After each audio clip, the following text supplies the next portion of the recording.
सवाल ये है कि क्या mask, oximeter, oxygen, Covid ward, PPE kit, क्या इसकी सीजन लौट आया?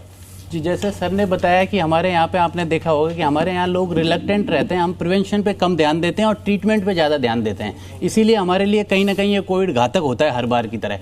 तो मैं कहना चाहता हूँ कि जो ओमिक्रॉन जैसे ओमिक्रॉन था, ये भी JN.1 भी उसी का वेरिएंट है, लेकिन जो इम्यूनो कॉम्प्रोमाइज होते हैं और जिनकी इम्यूनिटी कम होती है, और खासतौर पे जिनकी एक्सट्रीम एज जो होते हैं, खासतौर पे बच्चे और जो सीनियर सिटीजन्स होते हैं, उनके लिए बहुत ज़्यादा खतरा है। और अगर आप देखेंगे तो थाने में एक जो पेशेंट था जिनको डायबिटीज था, उनकी एक बड़ी खबर आ रही है फ्लाइट में ट्रैवल तो मैं अगर तीनों से पूछूं, अगर आप मैं आरएफ कैमरा से चाहूंगा आप दिखाएं, हाँ, अगर आप हैंड रेस करके बता सकें, क्या इस नए कोविड की जो वेव देखी जा रही है, क्या ये वेव है? कह सकते हैं उसको एक नई वेव है ये?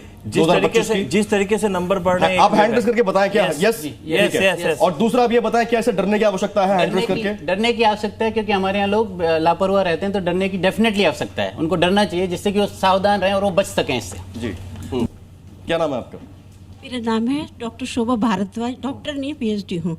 मेरी बेटी सिंगापुर में रहती है, डिफरेंट कंट्रीज में जाती है, उसको कोरोना हो गया। सिम्टम टोटल कोरोना के थे। इलाज टेस्ट किया तो टेस्ट में नहीं आई, लेकिन कोरोना की मेडिसिन से ही ठीक हुई।